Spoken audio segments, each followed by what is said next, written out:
Advertencia. Esta clase debe observarse con ojo crítico, entendiendo que la historia, al igual que todo conflicto, tiene dos lados. El encuentro de Europa con América no se escapa de esta dualidad y está abierta a interpretación.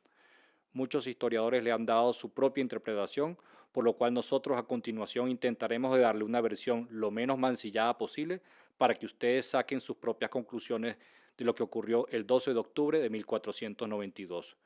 Lo que sí está claro es que el resultado cultural de este encuentro, más de 500 años después, es un grupo de países con un pasado común que hoy en día tienen sociedades vibrantes, llenas de cultura y un porvenir esplendoroso.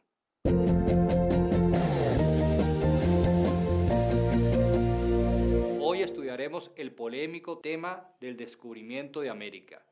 Evidentemente, este concepto de descubrimiento ha sufrido distintas modificaciones a lo largo del tiempo. Inicialmente se conoció el 12 de octubre de 1492 como el Día de la Raza. Hacia finales del siglo XX, este término fue considerado muy ofensivo y cobró fuerza el concepto de encuentro. Frente al término descubrimiento asociado al Día de la Raza, el término encuentro, especialmente en ese año 92, cuando se cumplían 500 años del episodio, comenzó a tener mucha fuerza.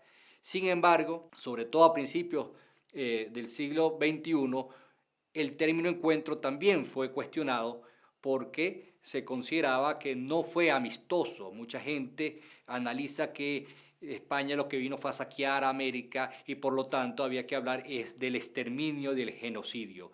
Y de allí comenzó a acuñarse la frase Día de la Resistencia Indígena. Cualquiera de ustedes puede tener una idea sobre lo que ocurrió el 12 de octubre de 1492. Somos libres de tener nuestra propia interpretación. Sin embargo, lo que nos interesa en esta clase es exponer cuáles fueron esas consecuencias para la historia de ese hecho incuestionable que fue el encuentro entre el mundo occidental europeo y una nueva tierra que era el continente americano. Esas consecuencias las vamos a dividir pedagógicamente en varias partes.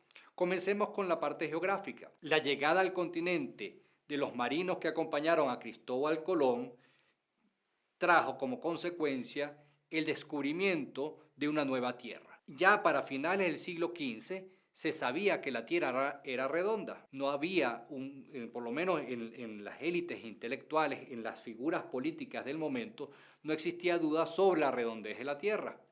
Lo que hizo Colón fue justamente aprovecharse la redondez de la tierra para ir hacia el oriente, puesto que había un conflicto en el mar Mediterráneo y España no podía comerciar con el oriente. Tampoco podía usar las vías africanas, las costas africanas para llegar a la India.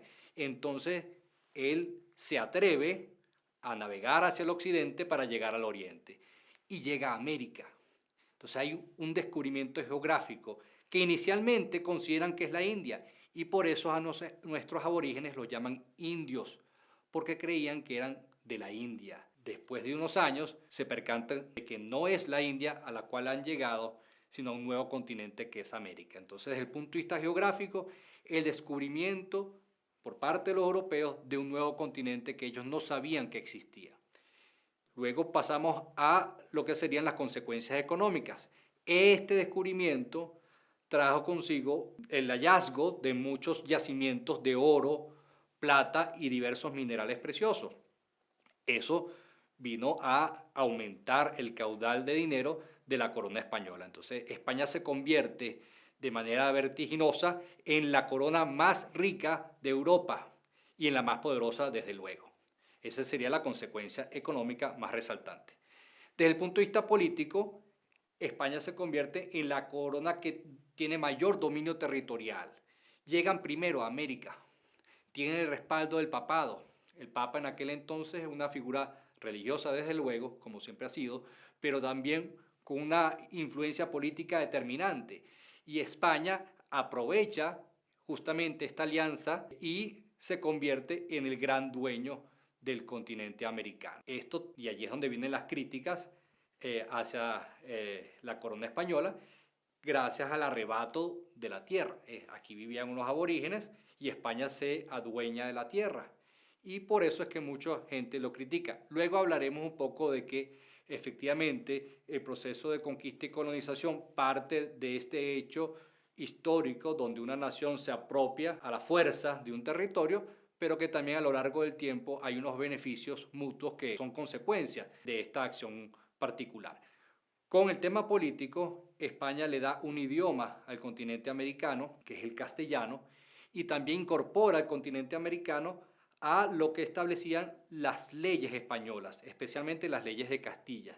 Y de hecho, ya a mediados del siglo XVI, hay un conjunto de leyes que se llaman las leyes de Indias, que deben ser respetadas en todo el continente americano.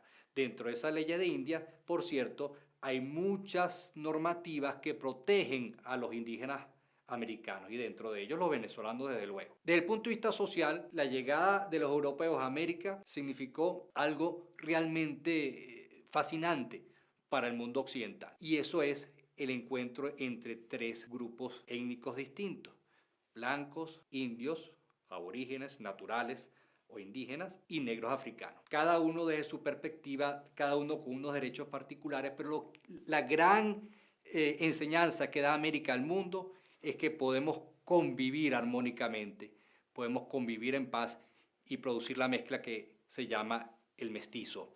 Es decir, desde el punto de vista social, el gran aporte que da este encuentro es que se pueden juntar los tres y producir lo que conocemos popularmente como el café con leche.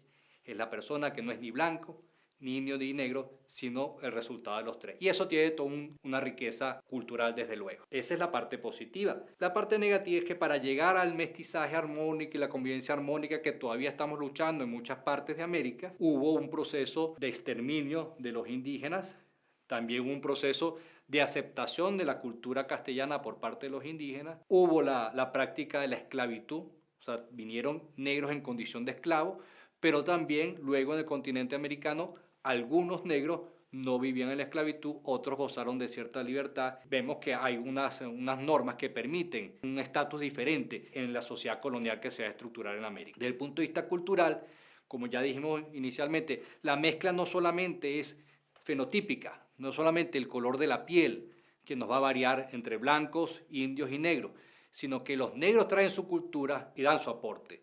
Los indios tenían su cultura aquí en América y dan su aporte, y los blancos españoles también. Por eso hoy en día vemos tambores que provienen de la cultura africana, vemos arcos, flechas, el casabe, que viene todo de la cultura aborígene, y también tenemos un idioma, una religión, una arquitectura colonial que provino de España. Hoy analizamos las consecuencias del 12 de octubre de 1492. Evidentemente, lo anunciamos al inicio, es un evento polémico que tiene distintas interpretaciones dependiendo bajo qué óptica lo estemos observando. Lo que es indudable es que ese hecho cambió la historia de Europa, es decir, del mundo occidental europeo, y también cambió la historia de las culturas aborígenes americanas para siempre. Es un punto de encuentro y de transformación, para bien o para mal, dependiendo cómo lo analicemos. Las consecuencias son de distinta índole: políticas, geográficas, culturales, sociales y económicas. Y también creo que sería pertinente que ustedes lean dos materiales complementarios a esta clase que se refieren a este hecho histórico. Uno es un artículo de un famoso historiador venezolano llamado Manuel Caballero, que se llama América jamás fue descubierta, muy interesante, y otro que es un poema pro aborigen americano que se llama Maldición de Malinche, y ustedes mismos saquen sus conclusiones sobre este acontecimiento. Hasta la próxima.